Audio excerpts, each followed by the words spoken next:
dia a todos. Nós vamos iniciar mais uma sessão de EducaSUS. Queria dar bom dia para Sorocaba, Ribeirão Preto, Marília, Barretos, Piracicaba, Santa Marcelina, Franca, Jaú, FEOSP, Santa Casa do Carapicuíba, Padre Albino, Provisão, Buritama, Rio Claro, Santo Amaro, Votuporanga. Hoje o tema é Programa de Contratualização e Estruturação dos Hospitais Filantrópicos no SUS e de Ensino. E nossa palestrante é a doutora Maria Cecília Brandt, Piovisan, médica diretora do Departamento de Gestão e Desenvolvimento Organizacional da Secretaria Municipal de Saúde de Campinas. Doutora Maria Cecília, bom dia, seja bem-vinda ao EducaSUS. Bom dia a todos, né? As cidades aí que estão nos prestigiando, Ribeirão, Marília, Barretos, Sorocaba, Piracicaba, Marcelina, Franca, e um especial para Jaú, que é a minha cidade natal. Tá?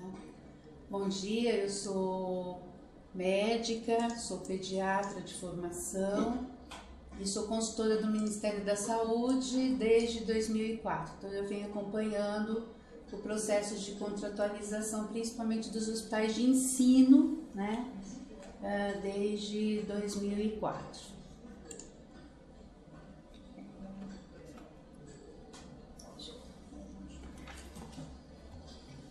Bom, eu vou fazer uma apresentação, né, sobre os processos em curso do Ministério da Saúde e no final eu vou estar trazendo para vocês alguns ensaios, algumas novidades em relação aos processos de avaliação já dessa política que a gente já tem no Ministério, tá?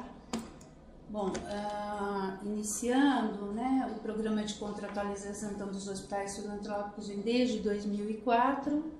Olha aqui o nicho aqui. Direito?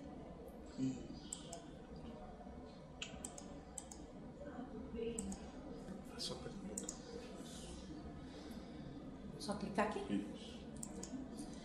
Bom, a rede hospitalar brasileira, ela conta hoje com 8.484 hospitais, né? A maioria dos hospitais, tá? Até 50 leitos, são 66%, né? Da rede hospitalar do Brasil, tá? Aqui é o acumulado e aqui é o percentual de cada faixa de leitos, né? Então, com mais de 300 leitos, temos apenas 2% da rede hospitalar brasileira. Esse é o universo nosso de contratualização, né? Então, o nosso foco são esses 8.484 hospitais, tá? Não vai direto? Não precisa colocar isso. Bom, para falar de contratualização, a gente sempre dá o foco no SUS, né? O SUS é o maior sistema público de saúde do mundo, que propõe uma atenção integral, uma atenção gratuita.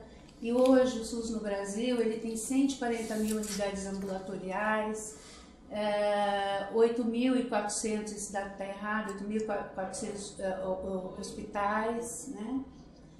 Hoje fazemos 1,2 bilhões de procedimentos na atenção básica, 349 milhões de exames de patologia clínica, 10 milhões de ultrassonografia, 1,3 milhões de tomografias, 15 mil transplantes, tá? E 97% da oferta de hemodiálise do Brasil. O SUS é uma construção participativa, né, que envolve gestores, federal, estadual e municipal, as instâncias de controle social, né, que são os conselhos, e as instâncias colegiadas, CIB, a tripartite e as mesas de negociação permanente, né. As diretrizes de governo do SUS, além da ampliação do acesso de serviços, a intensificação das ações de controle em endemias, a formulação e implantação das políticas de gestão de trabalho e fortalecimento da gestão democrática, aqui é o desenvolvimento de novos modelos de gestão, que é aí que entra o processo de contratualização, né? Então, esse processo de contratualização, ele é um mecanismo de planejamento, avaliação, controle e regulação que integra as capacidades públicas e privadas de uma forma sinérgica, né, para que a gente obtenha os resultados que a gente queira alcançar. Os eixos norteadores do processo de contratualização, então, envolve o gestor e o prestador, né, com metas quantitativas e qualitativas, nos eixos de atenção, gestão, formação e dentro das políticas prioritárias do SUS. E tudo isso acompanhado por uma comissão permanente de acompanhamento dos contratos ou convênios, né? Que é aí que está o grande pulo, onde a gente consegue estabelecer e qualificar essas ações, né? A contratualização, ela basicamente é uma redefinição dos modelos, o modelo de gestão, né, na reconstrução do relacionamento, o modelo de organização na definição de metas e indicadores claros, e o modelo de financiamento, né, que prevê um orçamento, uma orçamentação global e uma orçamentação mista. Tudo isso, né, nesse processo para uma melhor integração dos hospitais no SUS. As estratégias do Ministério da Saúde foram basicamente três, né, uma em relação aos hospitais de ensino, aos hospitais filantrópicos e aos hospitais de pequeno porte. O programa de reestruturação dos hospitais de ensino é definido pelas portarias, né, a MEC 1006, que da reestruturação dos hospitais de ensino do MEC, a portaria 1702, né, que a reestruturação dos hospitais de ensino dos outros hospitais, né, que não encaixados dentro do MEC. Ainda a portaria 1703, que define os recursos financeiros, né, para o processo e principalmente os recursos de incentivo à contratualização dos hospitais de ensino, e a portaria 2352, que regulamenta a alocação de recursos para esses hospitais, né. Em relação aos hospitais filantrópicos, as portarias vigentes são a 1721, que criou o programa de contratualização, a 635, que regulamentou o processo de contratualização, e a 3123, que é a portaria que homologa o processo de adesão aos hospitais, né? Depois a 318, que prorrogou o prazo de entrega para os contratos referentes até 28 de agosto de 2008. Tudo isso, gente, é muito conhecido de vocês, né? Então, a gente está só dando um panorama. Depois, qualquer dúvida, vocês, por favor, né, perguntem. Em relação à política nacional dos hospitais de pequeno porte, é a 1044, a 287, a 94, que define o fluxo operacional, e a portaria 852, tá? Em curso dessas experiências, o que a gente tem no Ministério? O programa de reestruturação dos hospitais de ensino, dentro das duas estratégias, que é a certificação e a contratualização, hoje nós temos 151 hospitais certificados e 134 contratualizados, tá? O montante financeiro de investimento nesse quesito são 326 milhões de incentivo ao ano.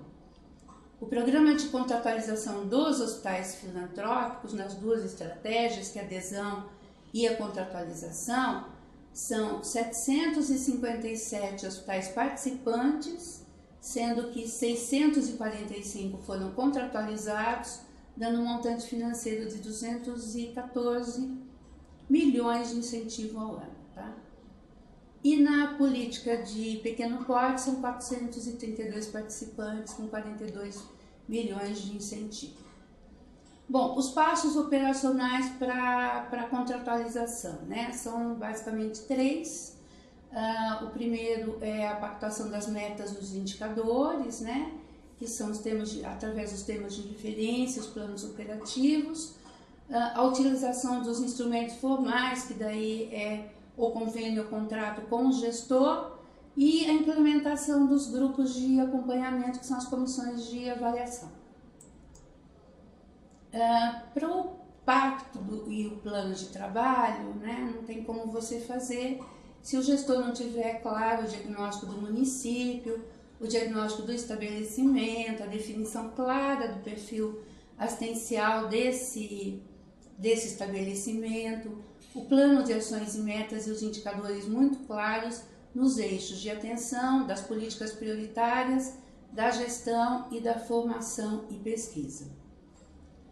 No eixo de atenção, o termo de referência e os planos operativos induzem, né, os hospitais para que nos seus planos tenham a garantia de acesso aos serviços pactuados, né, e contratados de uma forma contínua. Então, as metas quantitativas e as qualitativas têm que estar bem claras, porque a comissão de acompanhamento ela vai arguir e ela vai avaliar o serviço de acordo com as metas pactuadas. Então, toda vez que não estiver de acordo, os planos operativos devem ser revistos, ser mudados, para que isso esteja o mais próximo do real. A inserção dos hospitais de ensino e aí também dos filantrópicos, né, porque isso é geral, na rede do SUS, né, com a definição do seu perfil, né, o que é aquele hospital, o que é aquele estabelecimento, qual é a missão dele institucional em relação a todas as referências e a toda a assistência. O compromisso em relação aos ajustes, então aquilo que eu falei, né, não está cumprindo, vamos rever os planos. Em 2004, pelos dados do Ministério, existia muito ainda a questão da atenção básica, principalmente dentro dos hospitais de ensino. Então, foi um dos itens da política, o redirecionamento das ações de atenção básica para a rede. A organização da atenção orientada pela Política Nacional de Humanização, né? Então, todos os planos têm alguns itens que induzem a Política Nacional de Humanização do Ministério da Saúde. A elaboração conjunta de protocolos clínicos, técnicos, assistenciais e operacionais, a elaboração de protocolos internos, né, dentro do hospital, a inserção do sistema de urgência e emergência, a manutenção da regulação, a abertura de novos serviços sempre ser pactuada e a constituição de uma rede de cuidados, né? Você olhando a atenção integral daquele paciente e na cooperação técnica, tanto da atenção como no ensino. Ainda no eixo da atenção, a gente promulgou e tentou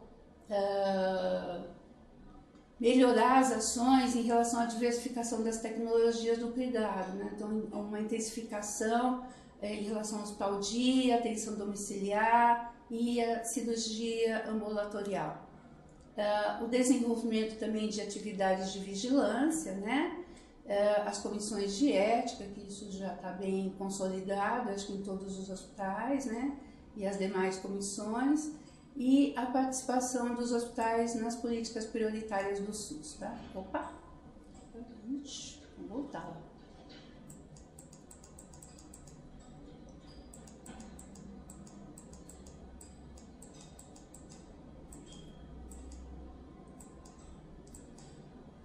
Bom, no eixo da formação e educação, desculpa,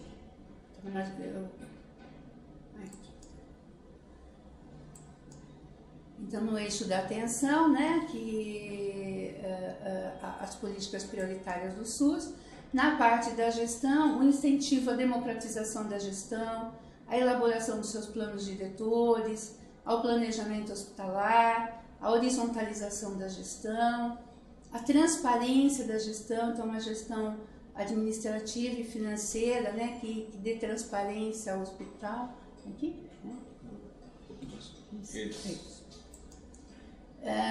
Ainda no campo da gestão, a continuidade da oferta de serviço, isso se aplicava mais aos hospitais de ensino, né, por conta aí das férias, a garantia de aplicação integral da unidade, dos recursos financeiros, né, dentro do próprio hospital, a disponibilização dos leitos, né, isso era principalmente para os hospitais de ensino público, né, que em 4 anos eles tinham que se adequar e ser 100% SUS, a obrigatoriedade dos hospitais de regulamentar os temas, de informar os temas de informação, né? E estabelecer os mecanismos de acompanhamento com avaliação e com a definição clara dos indicadores. No eixo de formação e educação, a política de educação permanente para os profissionais da rede e para os profissionais do próprio hospital. A questão de ser referência matricial, né, principalmente para a rede, apoiar e incentivar as políticas de urgência e emergência na região e participar de cooperação técnica, né, com as diversas instâncias do SUS. E ainda contribuir na formação de profissionais que contemplem, né, as necessidades do SUS na loco-região. No eixo de pesquisa e avaliação tecnológica, a indução foi para projetos de pesquisa em parceria com gestores do SUS e o desenvolvimento de tecnologias de saúde e gestão também voltadas para as prioridades do SUS, que naquele momento a gente não via dentro, principalmente dos hospitais de ensino. Bom, então além do plano operativo, né, a utilização dos instrumentos formais, que são os convênios ou os contratos, que normalmente têm o objeto, a previsão de preço, as condições de pagamento, as penalidades, os prazos, né, que são os contratos formais que os hospitais, naquele momento, em 2004, apenas 15% dos hospitais tinham os contratos formais, né, com os seus gestores. E os grupos de acompanhamento de contrato, que é assim a alma, né, desse projeto, que deve ser formados em âmbito local, por representantes da Secretaria Estadual Municipal, profissionais, usuários, conselhos, por relatórios periódicos que façam seus relatórios periódicos de acompanhamento. E a responsabilidade pelo acompanhamento e cumprimento de metas, ele deve ser pactuado entre as partes, né? E a correção dos rumos, que eu já explicitei quando for necessário. Bom, alguns resultados que a gente já está alcançando com esse projeto. Esse foi um trabalho realizado na própria Coordenadoria de Atenção Hospitalar, com 119 hospitais de ensino contratualizados, 631 hospitais filantrópicos, né? E o restante são as unidades que a gente chama Unidades Brasil, que não tinham processo de contratualização, tá? Aqui a gente já vê uma variação de AIH, né? Em azul especificado o Brasil, em azul os hospitais do Brasil não contratualizados, né? Em vermelho os hospitais filantrópicos, houve um decréscimo aqui até 2007, e em verde os hospitais de ensino, que já houve um acréscimo de 4,39%, tá? Então isso em variação da média complexidade. Como a média complexidade ela global, ela passou de um instrumento por produção para uma orçamentação global, então era importante para a gente demonstrar que os hospitais, nesse momento, os hospitais filantrópicos, eles ainda não tinham todos os seus processos não dava ainda para a gente medir em 2007, mas os hospitais de ensino a gente já vê um avanço, né, positivo dentro desse processo de contratualização. Aqui, em relação à alta complexidade, né, os hospitais de ensino, uma variação de 13%, os filantrópicos de 6%, né, enquanto o Brasil, geral, 7%.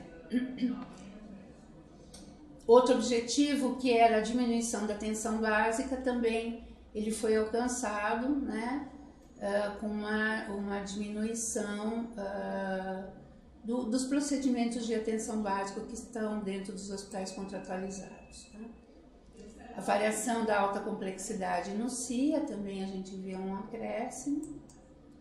Tá? E aqui é só para colocar o perfil, né, dos hospitais filantrópicos e os hospitais de ensino. Alta complexidade em verdinho, né? Então os hospitais de ensino, 11% deles, dentro dos seus procedimentos, 11% são de alta complexidade e 85% de média, diferente dos filantrópicos, que 94% é média complexidade e 4% é alta complexidade. Em relação em relação à internação, esse em relação ao ambulatório, né? Dos hospitais de ensino, ambulatório, a alta complexidade é esse verdinho aqui, né? E a média complexidade 86%, né? E dos filantrópicos 76%. A taxa de ocupação hospitalar também a gente já vê um aumento, principalmente nos hospitais de ensino, que naquele momento dava para a gente medir de 78% para 81%. Né? A média da taxa de ocupação dos hospitais filantrópicos no Brasil é de 52% e os outros hospitais 47%, ainda muito baixo. Né? A taxa de cesárea também foi outro item que a gente analisou, nos hospitais de ensino 40%, nos filantrópicos 36%. A taxa de utilização de UTI também foi um outro item, né? 74% já vinha aumentando nos hospitais de ensino e aumentando também nos hospitais filantrópicos. Capacidade de internação por leito, a mesma coisa, são alguns indicadores, né, que a gente usou. E atualmente o último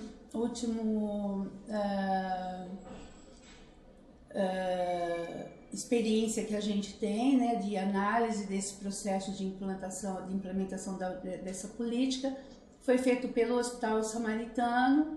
O Hospital Samaritano, ele entra dentro dos hospitais de excelência. Foi uma encomenda do Ministério, né, para que a gente tivesse uma análise desse processo. Esses dados ainda são preliminares e a gente ainda vai editar, né, provavelmente sai um livro com todos os dados. Então, a gente está meio que passando aqui em segunda mão, né, porque a primeira mão foi dentro dos hospitais, foi na reunião da Comissão Interinstitucional. Então, só alguns dados, né? O percentual de internações SUS e operadoras nos hospitais de ensino, né? 90% SUS e 7%, né? Em operadoras, vocês estão mais perto aí. Enquanto que nos hospitais filantrópicos, né? A operadora significa em torno de 30% do recurso desses hospitais. Né? Oferta de serviços voltada à deshospitalização, que era um dos itens que a gente queria alcançar. Em azul, os hospitais de ensino, em verde, os filantrópicos. Né? Então, as cirurgias ambulatoriais, atenção domiciliar, né? A gente vê um incremento aqui nos hospitais filantrópicos. Em relação às práticas e qualificadoras da assistência, né? A gente vê que em todas as práticas os hospitais têm se aprimorado, né? Tanto os hospitais de ensino em azul, e em vermelho, os hospitais filantrópicos. Então, de uma maneira geral, a adesão, né, para os processos de qualificação em relação às práticas de qualificação geral de atenção hospitalar, né? Aqui em números, né? Então são todas essas práticas, né? E aqui é 60, meio longe, viu, gente, daqui. 81. 81%, né? Das práticas nos hospitais de ensino e aqui nos hospitais filantrópicos, tá? Mas é só para dizer que assim, que a política ela foi assertiva, né? No sentido da indução dos processos de qualificação. Aqui no ensino a mesma coisa, né? Então, o ensino nos hospitais de ensino e aqui nos hospitais filantrópicos. Então, os cursos de medicina e enfermagem são os predominantes, né? E os outros, né,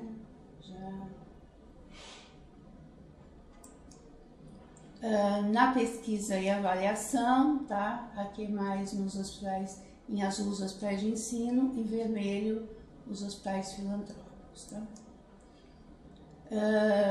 Fontes de financiamento da pesquisa, né, que também é mais ainda com recurso próprio e recurso das indústrias farmacêuticas, né, que foi identificado.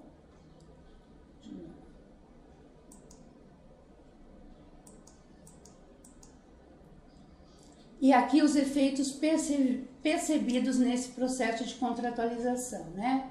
Então, também um incremento nos hospitais de ensino da alta complexidade, tanto de internação quanto de ambulatório, né? Os efeitos percebidos também de internação na alta complexidade nos hospitais filantrópicos, tá? E também aqui em relação ao tempo médio de permanência, né, comparando aqui a média em 2009 dos hospitais de ensino está em 7,4%, nos hospitais filantrópicos 5%.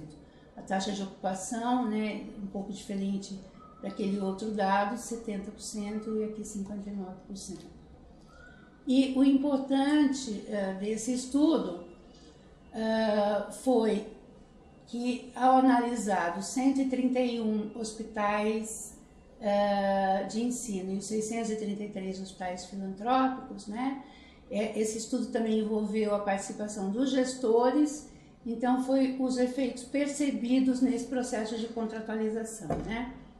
Então aqui, tanto os hospitais de ensino quanto os gestores, tanto os hospitais filantrópicos quanto seus gestores, tá, tem um efeito percebido no processo de incremento, né? Então, em azul, o incremento, tá? Então, assim, tanto na média complexidade, o efeito percebido de incremento, na média complexidade ambulatorial também, então, o mesmo incremento, né, de todos os setores, identificando que esse processo de contratualização ele veio para ser consolidado, né? Na alta complexidade a mesma coisa, tá? Na alta complexidade ambulatorial também, nos estratégicos também, tá? Nos estratégicos ambulatoriais também. Na atenção básica, né, como a gente já tinha falando, o índice de incremento, muito pelo contrário, né? A gente queria uma diminuição, tá? E na urgência e emergência também, né, um incremento.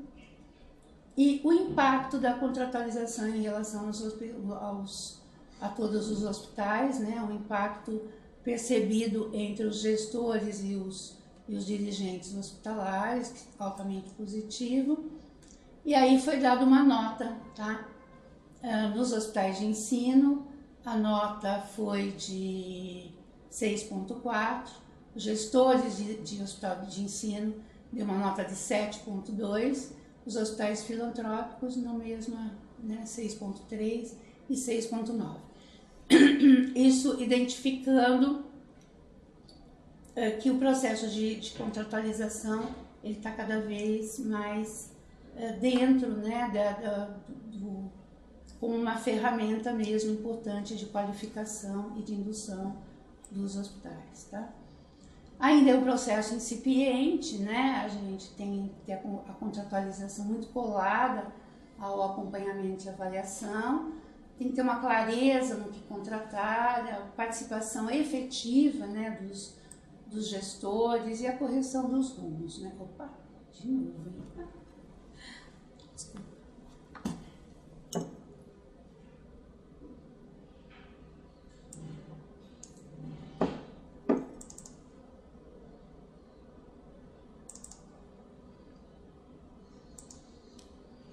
Isso.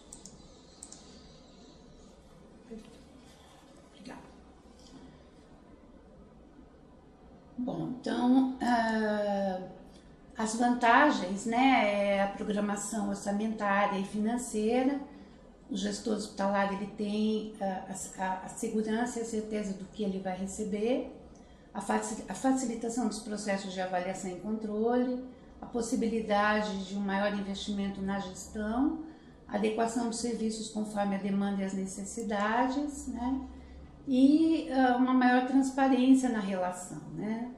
Uma melhor inserção na rede do SUS, ampliação de mecanismos de participação e controle e a possibilidade assim de você ver todos os questionamentos e os enfrentamentos dos arranjos institucionais, né? Ainda como vantagem a valorização dos aspectos referentes ao ensino, a integração ensino-serviço e o maior comprometimento das redes de colaboradores. E os desafios, nós estamos num momento hoje do Ministério em que nós estamos revendo toda a portaria em relação aos hospitais de ensino. A comissão intersetorial, né, dos hospitais de ensino tem se reunido e a gente está revendo e melhorando as portarias dos hospitais de ensino. Ainda dentro dos desafios, né, investimento na questão gerencial, no padrão de gestão da clínica, acompanhamento e avaliação, tá? E as expectativas, né, de alterar o padrão organizativo, investir na relação com o SUS, reorientar o ensino à pesquisa e rever os mecanismos de financiamento. E só para complementar, na revisão da portaria, o que a gente discutiu bastante no grupo foi que assim, o processo de contratualização, principalmente em relação ao hospital de ensino, ele ficou muito focado no Ministério da Saúde. Então, nessa próxima portaria, ela vai sair com a execução dos 4 ministérios, né? O Ministério da Saúde, o Ministério da Educação, Ciência e Tecnologia, né? E o Planejamento. O Ministério do Planejamento já tem propostas, inclusive, de cursos de gestão hospitalar, né? Para todos os hospitais contratualizados, né? Isso que ele está pensando, né? E a gente, enquanto Ministério da Saúde, essas pesquisas são importantes para a gente redirecionar e a gente ver o que está faltando. E nessa pesquisa do Hospital Samaritano ficou muito claro a dificuldade que os municípios e os hospitais enfrentam em relação às comissões de acompanhamento. Então, já foi encomendado um projeto, ainda dentro do Hospital Samaritano mesmo, para que a gente consiga, no próximo ano e dentro ainda desse ano, privilegiar e dar cursos, né, e oficinas para as comissões de acompanhamento dos convênios. Acho que é isso, né? Estamos aí abertos.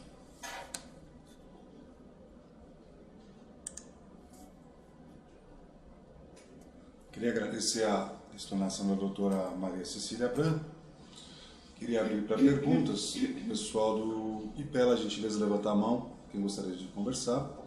E os pontos do IPTV, gentileza sinalizar com o sinal de pedir a vez, caso tenham perguntas para a doutora, ok?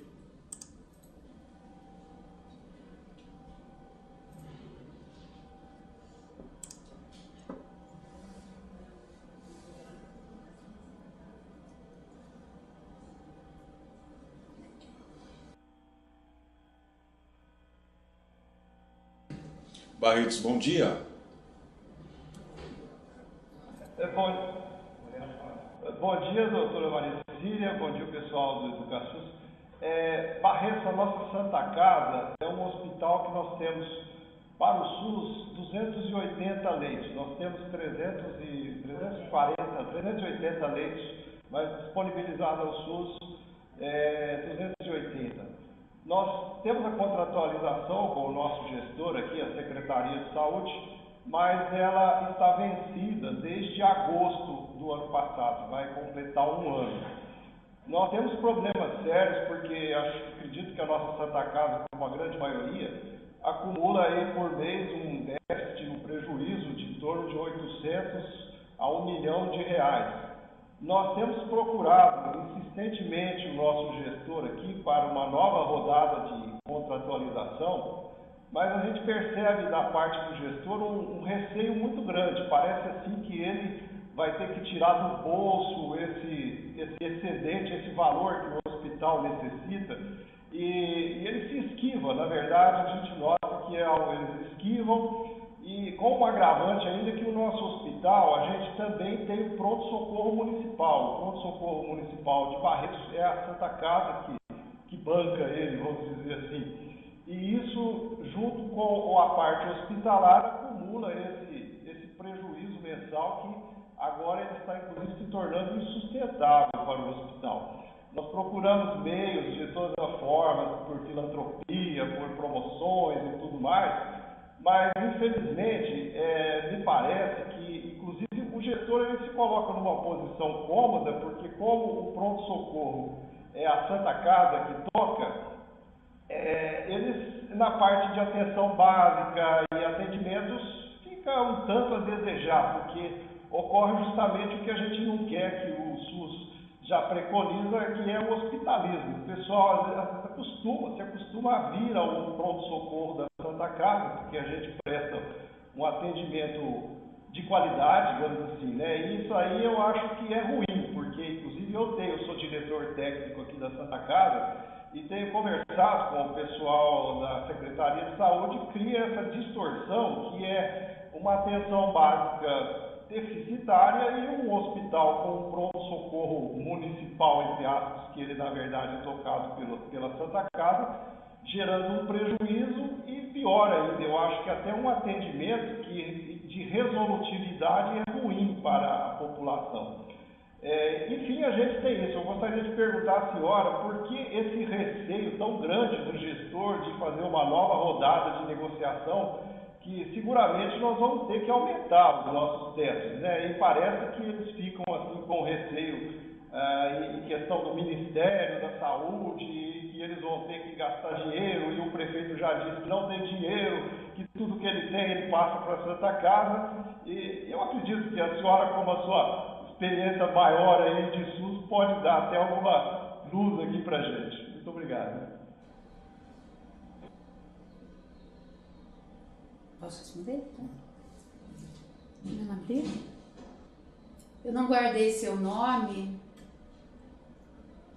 José Lindes. José Lindes.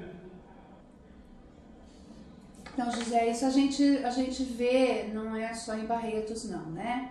A gente vê na maioria dos municípios, né? Eu acho que por isso que o Ministério da Saúde ele vai fortalecer essa política fazendo oficinas, dando cursos de treinamento para os gestores e para as comissões gestoras, porque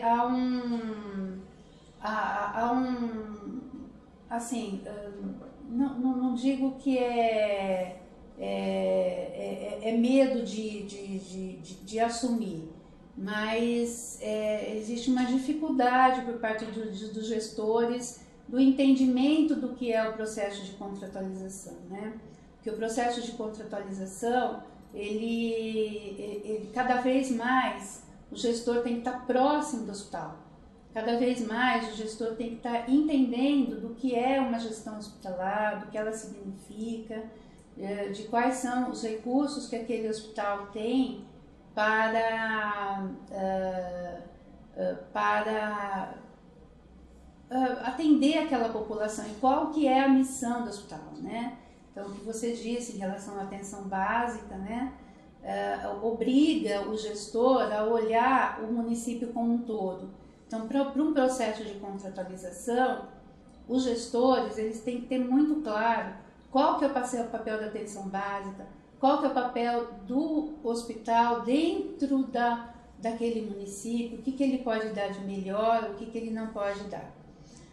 O que acontece a nível de muitos estados, né, é que a programação pactuada e integrada, né, que eu acho que deve ser por isso aí um dos receios, ela não está tão vigente, né, ela não está como uma ferramenta dinâmica que ela tem que ser, né, porque as ofertas elas acontecem, a nossa população cada vez mais precisa dos serviços, né?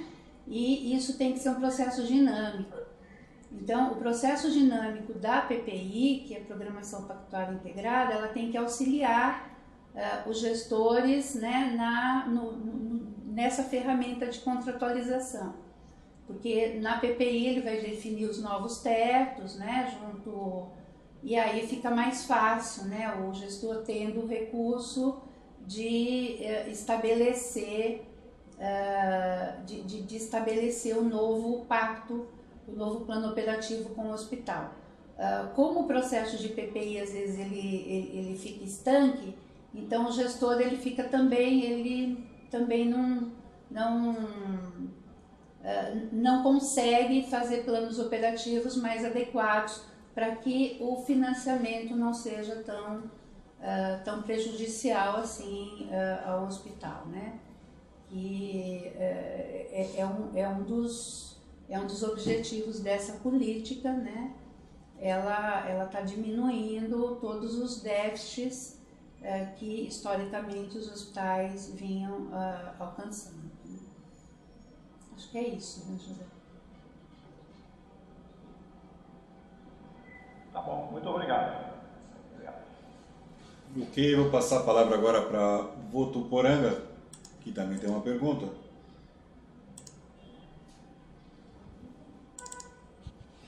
Votuporanga, bom dia. Bom dia, doutora Maria Cecília. Bom dia. O Programa de Saúde do Estado de São Paulo criou, né, através do nosso governador José Serra, os AMES. A partir do momento que os AMES começaram a ter essa assistência à população de serviços de apoio, diagnóstico, de consultas e etc., em alta e média complexidade, houve uma mudança no perfil de estrutura de atendimento dos hospitais filantrópicos já contratualizados. Acontece que houve o início de um perfil de assistência nos AMES, houve uma mudança da estrutura hospitalar, de onde esses pacientes foram retirados. No entanto, não saiu nada a nível de portaria, a nível de avaliação, a nível de estrutura da nova forma de assistência hospitalar, tanto a nível ambulatorial quanto internação. Por quê? Porque com os AMES, a resolutividade a nível de paciente internado alterou-se também. Agora, eu queria ver a visão da doutora Maria Cecília quanto a essa posição diferenciada de hospitais OS, administradores de AMES, da contratualização. Tá. eu não tenho muito acompanhado a questão dos AMEs no estado de São Paulo, né? Mas toda vez que se coloca um novo serviço, né? Seja ele qual for, né? Ou qual seja a modalidade de gestão, obrigatoriamente você tem que rever, né? Dentro da sua região e do seu município, rever o perfil, né, dos outros, né? Eu acho que isso ele é natural. Por isso que a importância, né, do gestor de saúde e do diagnóstico muito claro daquilo que a gente se quer do perfil assistencial de cada hospital. Se o perfil, né, mudou porque foi colocado, sei lá, um serviço próprio, eu não sei se é próprio, né, ou não, dentro e quero crer que seja de acordo com as necessidades da população, né? Eu acho que, em primeiro lugar, a gente, todo o diagnóstico de saúde, ele tem que se basear nas necessidades, né? Então, a necessidade de um ambulatório de especialidade, que, assim, a política de contratualização, por que ela foi em cima da média complexidade, né? A questão da orçamentação global. Porque era dentro da média complexidade que a gente tinha o maior déficit no Brasil, né? Então, quando você fazia análise, por exemplo, das mamografias, das necessidades que nós tínhamos, né? Era muito grande. Então, a política da contratualização, ela veio como um incentivo para a média complexidade. Eu acho que os AMEs, ele deve estar dentro dessa política, né? Dessa política de aumentar os serviços de média complexidade dentro do estado de São Paulo, né? Acho que, assim, mais detalhes eu não tenho, assim, para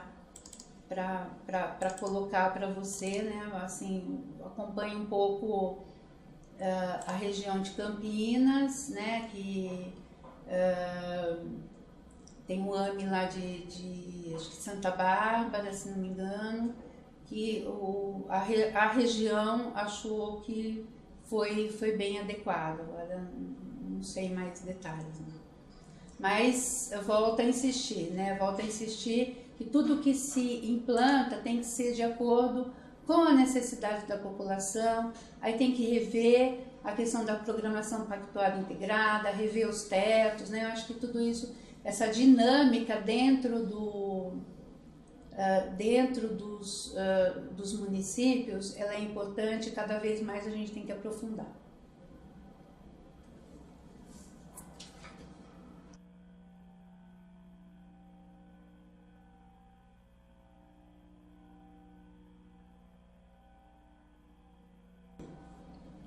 Votuporanga, mais alguma pergunta?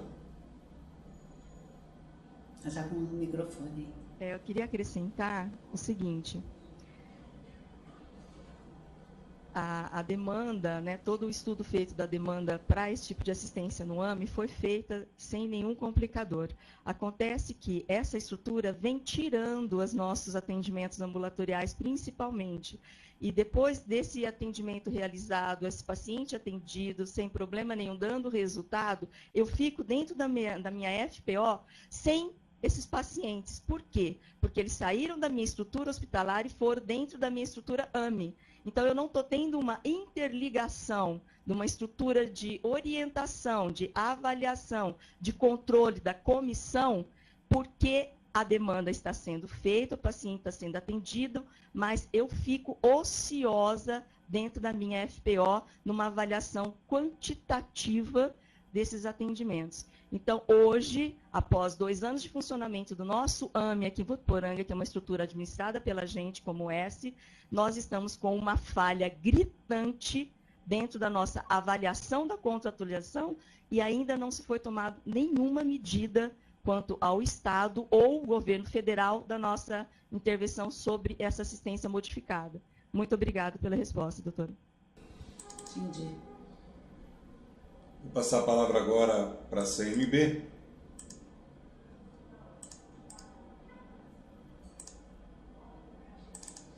Doutor Spigolô, bom dia. Inicio pedindo desculpas, dificuldades que nós tivemos de estar integrando o grupo desde o início e agora também por esse problema de áudio. Mas cumprimento a todas e a todos os colegas de Barreto, Sorocaba, Miajaú, Franca, Marília, Votuporanga, né? E Ribeirão Preto.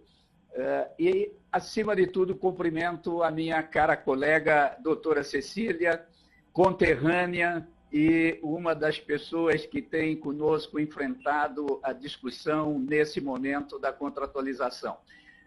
Fazemos parte do mesmo grupo de reestruturação da contratualização de hospitais de ensino, que está bem avançado, como ela colocou. A minha intervenção, Cecília, é mais no sentido de lhe dizer o seguinte, né? Você sabe e tem acompanhado as críticas que nós temos feito ao programa de contratualização.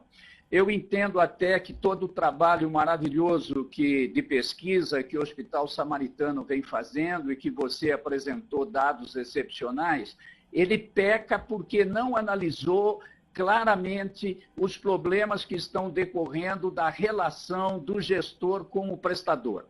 A Sueli, da nossa Votuporanga, dizia aí da dificuldade de atualizar o seu plano operativo, né? E a mesma coisa em relação a Barretos. Esta é uma das questões que nos últimos 4 anos, desde a adoção do programa, tem prevalecido. Então, os gestores, mesmo diante de situações muito contundentes, de mudança no perfil da demanda da população, se negam a rever o plano operativo. Uma outra questão é que esses gestores, na sua grande maioria, ontem ainda eu conversava com o CONAS sobre isso, né? Desqualificaram o programa. Aquilo que está como base do programa em portarias do Ministério da Saúde não vem sendo observado na maioria dos municípios brasileiros aonde a contratualização foi implantada. Nós temos problemas graves de repasse de recursos, nós temos problemas em que os gestores estão obrigando os hospitais a darem produção para poder continuar recebendo os incentivos do IntegraSUS e do IAC.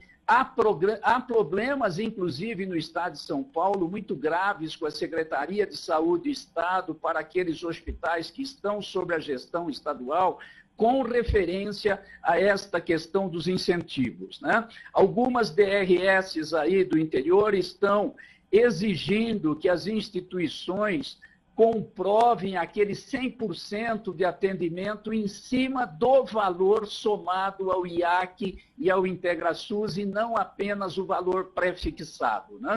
Então, são distorções graves do programa que não vêm sendo observadas pelo Ministério da Saúde e nem foi alvo da pesquisa do Samaritano. Então, entendo que o Ministério tem que rever, junto com os gestores, urgentemente essa política para os hospitais filantrópicos, porque o que nós estamos sentindo a nível do Brasil, que o programa caiu em descrédito e que os hospitais hoje estão ávidos por sair do programa e voltar a trabalhar por produção. Posso? Bom, Spigolô, acho que assim, bom dia, né, para você, é um prazer estar falando aqui mais uma vez com você, acho que, assim, a gente está junto, né, nesse processo desde 2004, né, você tem acompanhado todos os embates, todas as brigas e a dificuldade que também o Ministério tem de desenvolver todo esse programa da forma mais correta e de como se preconiza mesmo a portaria, né? Eu acho que essas dificuldades, né, de gestão e do gestor principalmente e do e do gestor hospitalar, ela está dada. Eu acho que a pesquisa demonstrou sim, né? É que eu mostrei só alguns dados positivos, né, da pesquisa. Tem alguns negativos também que eu ainda não mostrei, porque essa pesquisa ela vai ser ainda editada, né? E a gente, ela foi só apresentada na comissão interministerial, e a gente ainda vai editar, e a gente está aprofundando sim, né, os problemas. Não são só os loads, não. Eu acho que a gente está atento para isso. E um dos dados, né, como eu já comentei, uma das ações do Ministério da Saúde, em cima de todos esses problemas, vai ser aprofundar a capacitação, tanto para o gestor hospitalar, quanto para o gestor municipal ou regional, em relação a esse processo. Esse é um processo que a gente não deve deixar perder. Eu acho que ele é um avanço, né? Voltar para um esquema de produção hoje, eu acho muito temeroso, né? Porque a gente está avançando. Você viu agora a política do REUF, né? O REUF, que é o programa que está sendo feito para os hospitais de ensino do MEC. A contratualização, ela já vem de uma forma globalizada, né? E pensando cada vez mais em relação aos seus custos, né? Que eu acho que a tendência da saúde pública do Brasil, dela tá revendo esses mecanismos, né? E cada vez mais próximo dos custos hospitalares, dos custos ambulatoriais, né? Da gente tá realmente financiando o que a necessidade mesmo. Infelizmente a gente não tem um recurso para isso, né? O recurso SUS ainda ele é limitado, né? O per capita do Brasil ainda não é o ideal, mas a gente, né, tá tentando avançar para isso. Em relação aos incentivos, né, eu quero concordar com você. Os incentivos nos convênios, nos contratos, tem que estar muito claro, né, para que não se tenha qualquer questionamento em relação a isso, né? O incentivo ele foi dado para qualificação, ele não foi dado para a produção, então isso tem que estar muito claro. O gestor ele tem que saber, ele não pode cobrar por uma coisa ela é muito clara nas portarias, né? Então a gente tem que cada vez mais chamar a atenção dos gestores, dos dirigentes hospitalares, né, para que isso seja corrigido onde não está sendo adequado, tá? E em relação à desqualificação do programa, eu conto também, né, o Ministério conta, né, com a Federação das Santas Casas. Acho que na divulgação, né, a gente está junto nesse processo, porque, como eu disse, é um processo que a gente acredita e que a gente dá toda a força possível a nível do Ministério, não só a coordenação de atenção hospitalar, em nome da doutora Carla, mas todo o Ministério da Saúde, em nome do ministro José Temporã, né?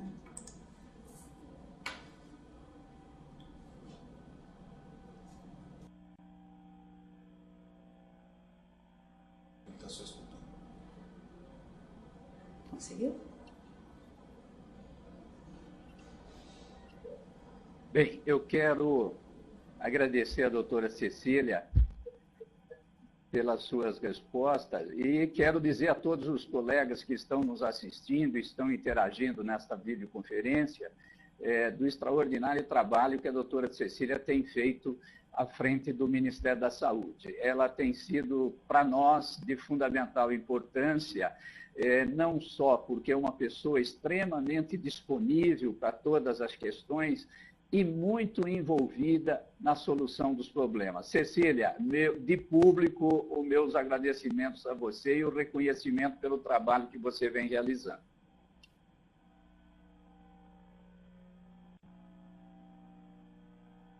Palavras, né?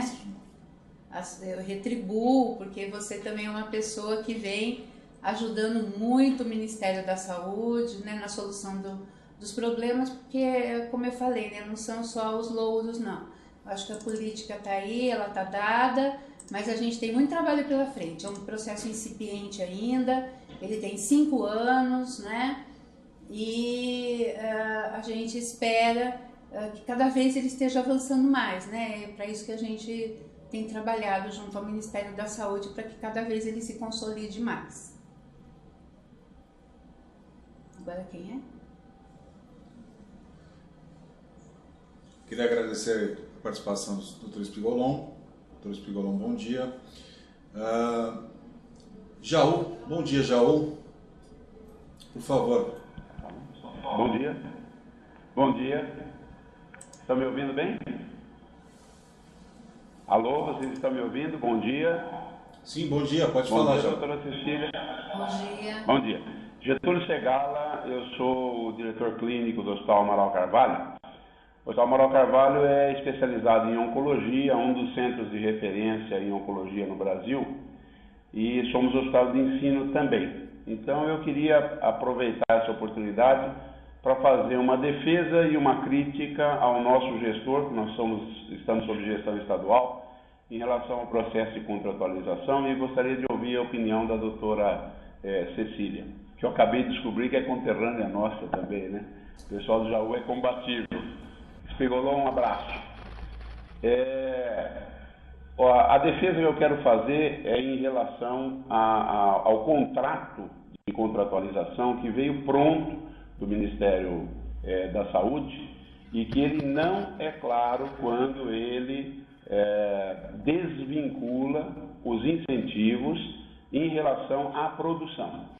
Recentemente, em janeiro, nós fomos chamados, todos os hospitais de ensino fomos chamados na Secretaria Estadual da Educação, numa reunião com o secretário, em que ele nos informou que o Tribunal de Contas, ao fazer a avaliação dos hospitais de ensino, entendia que, pelo contrato, todo o dinheiro da contratualização deveria ser justificado pela produção. E com ameaça de multa em relação ao Estado por não cumprimento do contrato, o secretário da Saúde reduziu o contrato de todos os hospitais de ensino que o valor do seu contrato não era compensado pela sua produção. Então, há necessidade realmente de que os novos contratos eles sejam feitos mais claros e que os dinheiros relacionados aos incentivos sejam totalmente desvinculados da assistência, né? A gente entendeu, e isso está escrito no contrato, que os valores de tabela não seriam utilizados para fins do contrato, e sim as metas. Mas não é este o entendimento do Tribunal de Contas. Eles pegam a tabela do SUS, vem a produção, aplicam os valores da tabela e falam e alegam que o hospital não está atingindo o valor de contrato e que o gestor, então, tem que cortar os valores excedentes, né? Então, essa é uma defesa da atuação do nosso gestor estadual, porque isso independe, o contrato ele veio do Ministério. Eu tenho participado pela Abrauê da discussão do REUF e do novo contrato que vai ser feito para os hospitais de ensino, e nós estamos brigando claramente para que haja uma verba destinada a ensino e pesquisa, separada da verba de atenção, de assistência, porque fica impossível. Até o FIDEPS, ele foi considerado pelo Tribunal de Contas como o ex-FIDEPS, né, o valor do FIDEPS, que fazia parte do contrato anterior, ele foi considerado pelo Tribunal de Contas como sendo um dinheiro que deveria ser revertido em assistência médica. A visão do tribunal foi somente o hospital em relação à assistência médica.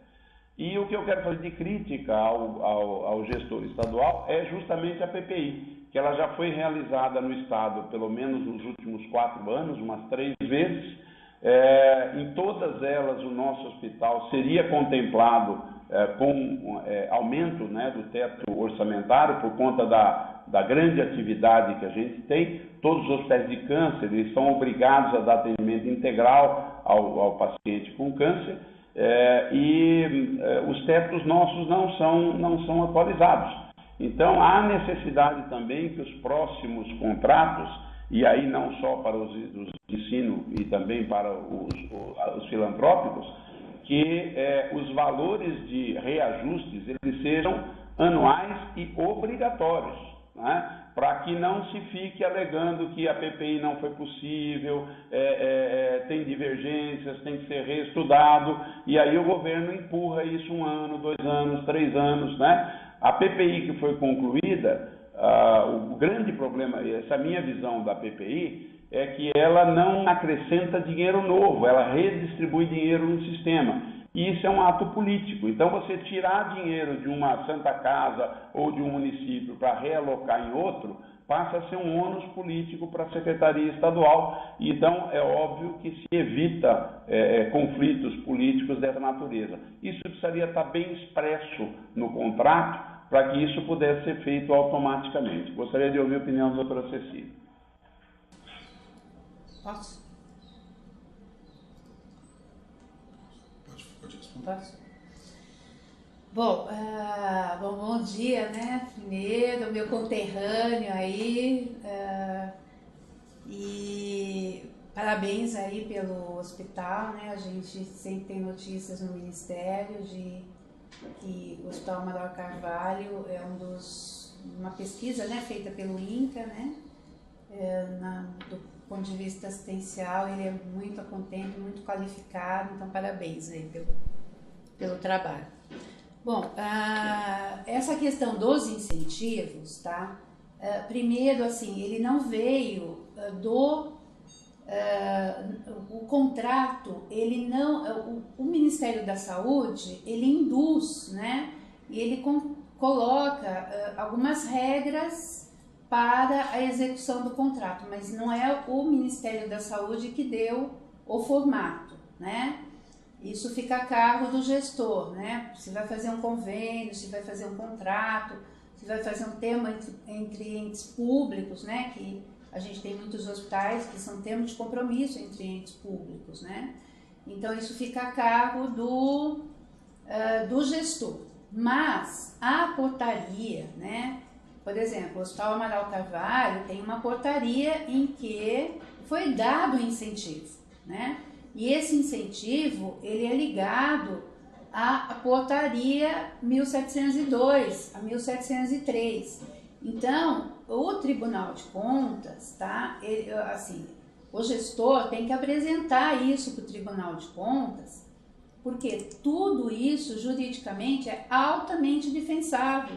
Não tem problema, porque assim, a política de qualificação, ela é clara, né? E ela é clara que o recurso vai ser colocado nos eixos da atenção para qualificação, nos eixos da gestão. Então, assim, é altamente defensável e a gente tem instrumentos legais para demonstrar ao Tribunal de Contas do Estado ou ao Tribunal de Contas da União, né, que esse recurso está sendo aplicado na qualificação dos hospitais, tá? E também os tribunais de contas estaduais, eles não legislam sobre as verbas federais, né?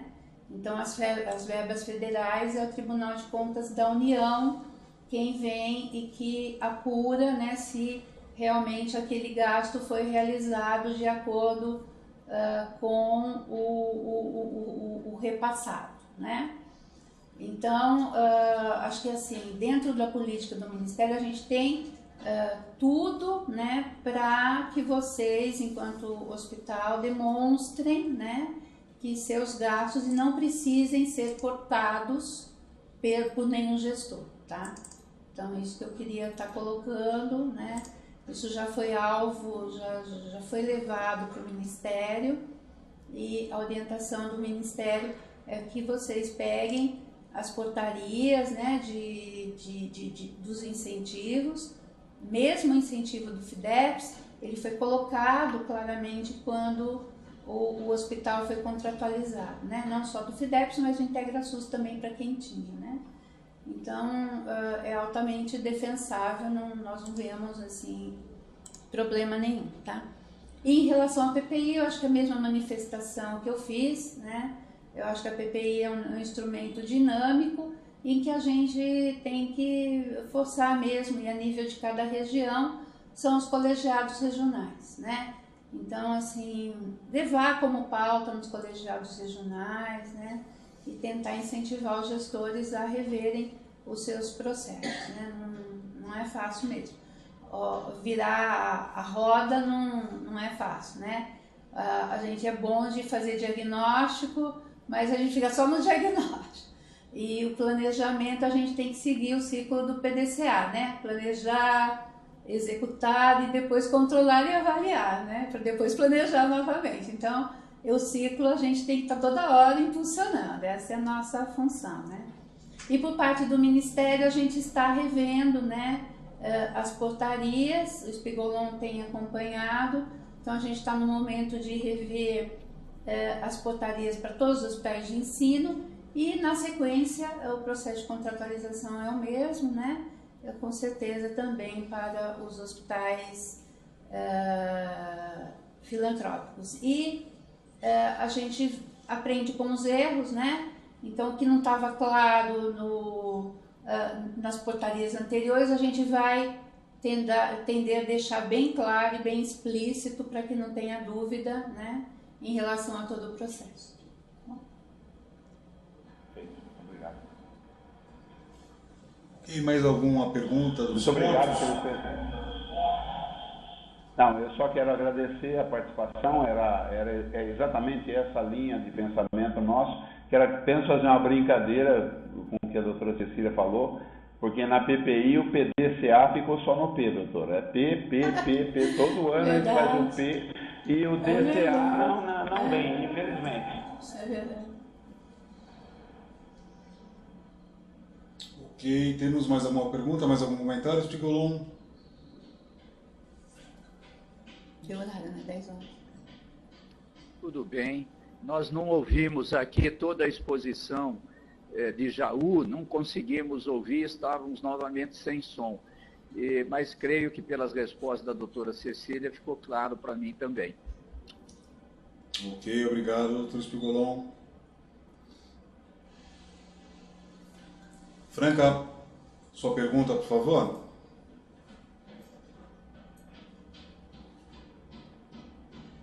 Bom dia. Bom dia, doutora Maria Cecília. Bom dia a todos. Meus parabéns à FIOS pela iniciativa. Parabéns a Maria Cecília, que tem sido realmente respondido as perguntas.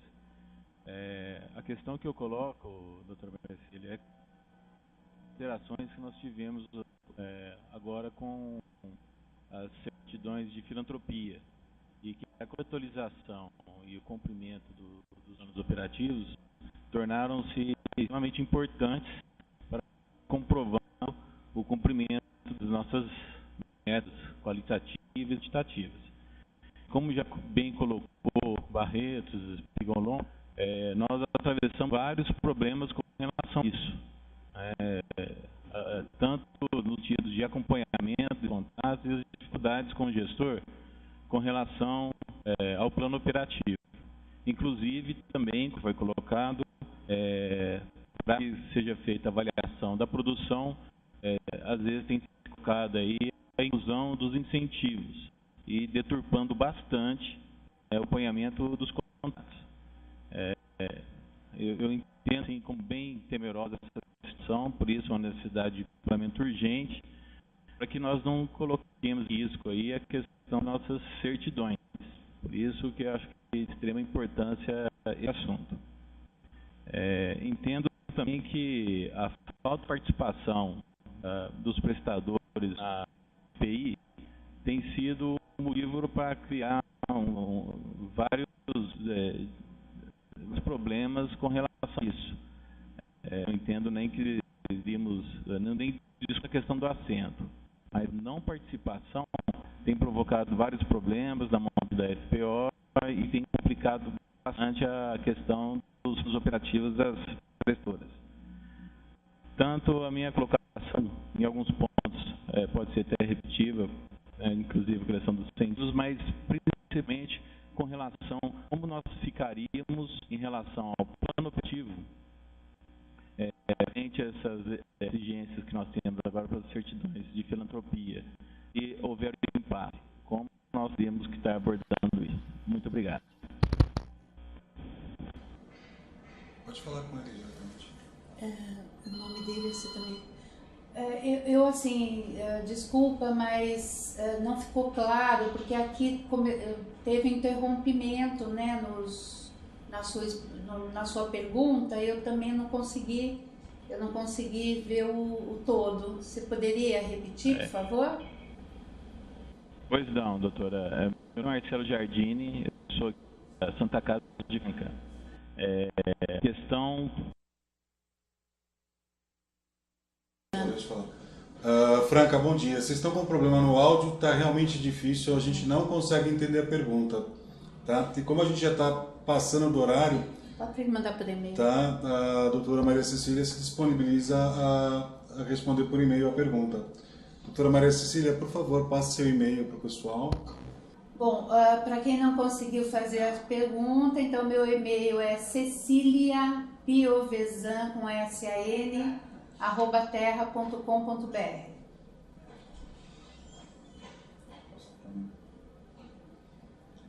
Bom, eu primeiramente queria pedir desculpas pelo pequeno problema técnico que a gente teve agora no final da palestra. Queria agradecer a participação da doutora Maria Cecília Piovesan pelo tema de hoje.